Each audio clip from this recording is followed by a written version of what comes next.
السلام علیکم میرے پیارے بہن بھائیوں، کیا حال ہے؟ امید کرتی ہوں کہ آپ سب خیریت سے ہوں گے۔ اللہ کے فضل و کرم سے میں بھی بالکل ٹھیک ہوں۔ آج میں آپ کو ایک ایسی بات بتانے جا رہی ہوں جس کو سن کے آپ ضرور چونک جائیں گے کہ واقعی ایسا ہوتا ہے کہ اللہ نے اگر کسی کی بات پکڑنی ہو تو چھوٹی سے چھوٹی بات کو پکڑ لیتا ہے۔ اگر کسی کو معاف کرنا ہے اللہ نے تو اللہ کو ہی پتہ ہے، اللہ کی حکمت اللہ ہی جانتا ہے۔ ایک ذرے برابر جو ہوتا ہے نا، ایک ذرہ برابر امانت، اس کو خیانت کرنے سے اللہ کتنا ناراض ہوتا ہے۔ میں آج آپ کو ایک ایسی لڑکی کے بارے میں بات بتانے جا رہی ہوں جس کے ساتھ یہ سب کچھ ہوا ہے۔ تو ایک لڑکی ہوتی ہے، وہ سلائی کرتی ہے، سارا دن سلائی کڑھائی کرتی رہتی ہے، اور اس کے جو ماں باپ ہوتے ہیں وہ بہت زیادہ غریب ہوتے ہیں، تو ان کی مدد کرنے کے لیے، ان کا ہاتھ بٹانے کے لیے اور گھر کو چلانے کے لیے یہ سب کچھ کام کرتی ہے۔ وہ نا 24 گھنٹے سلائی پہ کام کرتی ہے، کپڑے سلائی کرتی ہے۔ تو ایک دفعہ نا 2 لڑکیاں آتی ہیں اس کے پاس نا، اور کہتی ہیں کہ ہم نے آپ سے کپڑے سلائی کروانے ہیں۔ تو کیونکہ وہ حافظہ قرآن ہوتی ہے اور بہت نیک لڑکی ہوتی ہے،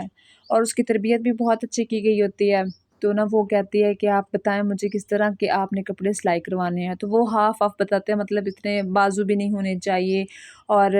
جو مطلب شلوار ہے وہ اوپر ہونی چاہیے، مطلب اس طرح کے کپڑے کا وہ ڈیزائن بتاتی ہیں نا۔ اس وقت وہ لڑکی کہتی ہے کہ میں اس طرح کے کپڑے سلائی نہیں کرتی، اور میں نے آپ کے کپڑے سلائی نہیں کرنے۔ وہ بہت زیادہ نیک لڑکی ہوتی ہے۔ اس کے بعد وہ اسی طرح گزارا کرتی ہے، گھر کو چلاتی رہتی ہے اور بہت اچھے اچھے کپڑے سلائی کرتی ہے۔ لیکن اس کی ماں جو ہوتی ہے نا، وہ کہتی ہے کہ آپ اس طرح نہیں کرو، جو بھی کپڑے سلائی کروانے کے لیے کوئی بھی لڑکی آتی ہے، کوئی بھی عورت آتی ہے، تو آپ سلائی کر دیا کرو جس طرح کے وہ چاہتی ہیں۔ تو وہ لڑکی کہتی ہے میں نے اس طرح کے گندے کپڑے سلائی نہیں کرنے، جس نے ٹھیک کپڑے سلائی کروانے ہیں وہ آ سکتے ہیں میرے پاس۔ خیر اسی طرح لڑکی کا گزارا ہوتا رہتا ہے اور گھر چلتا رہتا ہے۔ کافی ٹائم کے بعد نا ایک بہت اچھا رشتہ آتا ہے اس لڑکی کے لیے، اور اس کے ماں باپ جو ہے نا وہ مان جاتے ہیں اور شادی کر دیتے ہیں اس لڑکی کی۔ بہت زیادہ خوش ہوتی ہے شادی کے بعد وہ لڑکی، اور کہتی ہے کہ میں نے تو اب سلائی کا کام نہیں کرنا، ختم کر دیتی ہے۔ اور اس کا جو ہسبینڈ ہوتا ہے وہ بھی نا، اس کی بھی جاب ہوتی ہے، اور وہ بھی بہت خیال رکھتا ہے اپنی بیوی کا۔ لڑکی اپنے سسرال میں اپنے شوہر کے ساتھ بہت زیادہ خوش ہوتی ہے۔ کافی ٹائم کے بعد نا اس کو پتہ چلتا ہے کہ وہ پریگننٹ ہے اور اس کو بیبی ہونے والا ہے، لیکن جب اس کا بچہ ہو جاتا ہے، پیدا ہو جاتا ہے، بیٹی اس کو ہوتی ہے، تو ادھر سے اس کے شوہر کی جاب جو ہوتی ہے وہ ختم ہو جاتی ہے۔ شوہر بہت زیادہ پریشان ہوتا ہے اور اپنی بیوی سے آ کے کہتا ہے کہ آپ اس طرح کرو جیسے تم پہلے، مطلب شادی سے پہلے تم سلائی کرتی تھی اور گھر کا گزارا کرتی تھی، اور میری جاب ہونے تک تم اسی طرح سلائی دوبارہ کرو، شروع کر دو تاکہ ہمارے گھر کا گزارا چلتا رہے۔ وہ بہت زیادہ پریشان ہوتی ہے اور رونا شروع کر دیتی ہے، کہتی ہے میں نے بہت مشکل زندگی گزاری ہے، لیکن اب میں یہ کام نہیں کر سکتی، میں بہت زیادہ ابھی مطلب میری طبیعت بھی ٹھیک نہیں رہتی، اور بیٹی بھی چھوٹی ہے، تو اس وجہ سے میں یہ کام نہیں کر سکتی فی الحال۔ شوہر کی جاب نہ ہونے کی وجہ سے اس کے اوپر بہت زیادہ باتیں کرتی ہے، اسے برا بھلا بھی کہتی ہے، اور مطلب باتیں بھی سناتی ہے اس کو۔ جب کھانا کھانے لگتا ہے شوہر تو اس کو باتیں سناتی ہے، پھر وہ چلا جاتا ہے باہر، مطلب اس طرح ان کے گزارا چلتا رہتا ہے۔ لیکن جب ان کی بیٹی تھوڑی سی بڑی ہوتی ہے نا، تو اب اخراجات بھی بڑھ جاتے ہیں، اور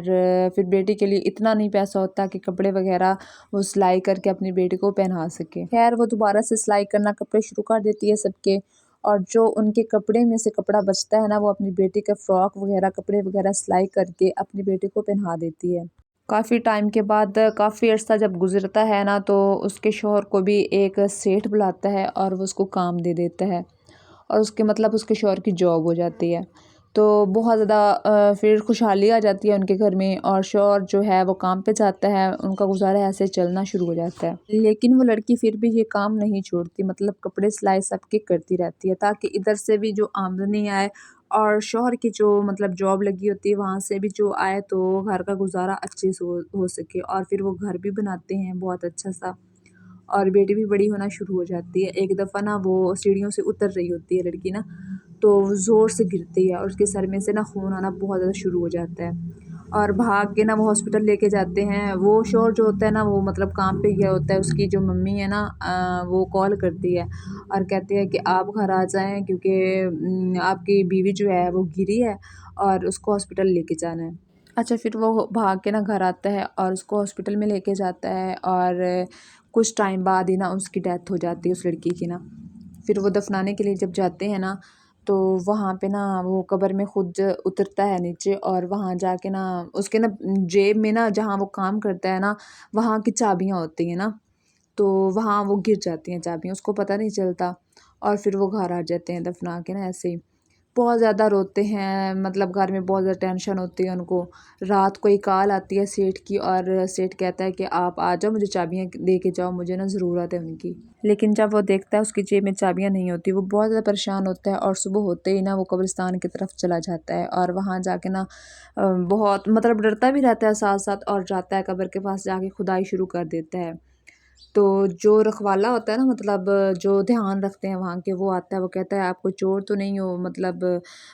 کیوں آئے ہو یہاں پہ، اور یہ کیا کام کر رہے ہو؟ پھر وہ ساری حقیقت اسے بتاتا ہے کہ میرے پاس چابیاں تھیں جہاں میں کام کرتا ہوں، اور وہ بہت مطلب ظالم ہے، تو اس نے تو مجھے نوکری سے بھی نکال دینا ہے اور جرمانہ بھی لگا لینا ہے، اس وجہ سے چابیاں میری گری تھی، میں وہ نکالنے کے لیے یہاں سے آیا ہوں۔ وہ کہتا ہے ٹھیک ہے، میں بھی تمہارا ساتھ دیتا ہوں،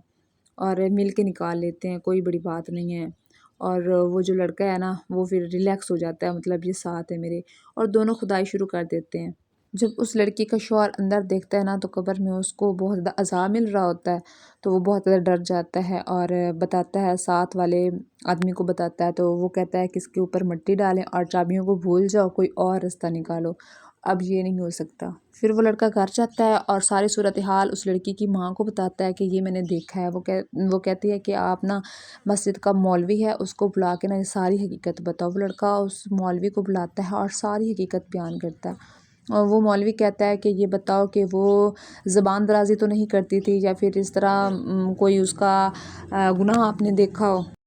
اس لڑکی کی ماں اور اس لڑکی کا شوہر جو ہے وہ کہتے ہیں نہیں، ایسا کچھ بھی نہیں، وہ بہت نیک تھی اور ہر وقت اللہ کا ذکر کرتی تھی، نماز ادا کرتی تھی، قرآن پاک کی تلاوت کرتی تھی۔ پھر مولوی پوچھتا ہے کہ کیا اس نے کبھی کسی کا کپڑا وغیرہ رکھا ہو، یا پھر اس کی کوئی اور عادت ہو؟ تو اس لڑکی کی ماں کہتے ہیں کہ ہاں یہ ضرور ہے، جب وہ مشین میں دھاگا ڈالتی تھی نا، تو وہ دھاگے کو اپنے دانتوں سے توڑتی تھی، کینچی اس کے پاس نہیں ہوتی تھی، تو وہ مطلب دھاگے کو منہ میں لپیٹ کے پھر باہر تھوک دیتی تھی۔ تو مولوی کہتا ہے بس یہی سب کچھ ہے، کیونکہ وہ ایک دھاگا، جن کے کپڑے سلائی ہو رہے ہوتے ہیں نا، ان کے پیسے انہوں نے دیے ہوئے ہوتے ہیں، تو وہ جب گری تھی نا، اس کے منہ میں دھاگا تھا چھوٹا سا، تو وہ اس کے منہ میں رہ گیا تھا، جب وہ قبر میں گئی ہے تو اس کا عذاب یہ مل رہا ہے کہ تم نے امانت میں خیانت کیوں کی ہے۔ بتانے کا مقصد یہ تھا کہ ہم جو ہیں، ہم کس طرح زندگی گزار رہے ہیں، ہم اللہ کے بتائے ہوئے راستے پہ اگر چلیں، اللہ کے حکم کے مطابق چلیں، تو پھر بھی ایک کہتے ہیں نا کہ ایک غلطی جو ہوتی ہے، وہ ایک ذرے برابر بھی غلطی ہو نا، تو اس کو پکڑا جا سکتا ہے، اور یہ نہیں پتا کہ ہم سے کیا غلطی ہوئی، کیا خطا ہوئی، انجانے میں بھی غلطی ہو جاتی ہے، لیکن اتنا ہے کہ ہم جو سوچ سمجھ کے کام کرتے ہیں، جو ہمیں پتہ ہوتا ہے کہ یہ گناہ ہے، ہم وہ بھی کر جاتے ہیں، بس جہاں دنیا کو ہی ٹھکانہ سمجھ لیا ہے۔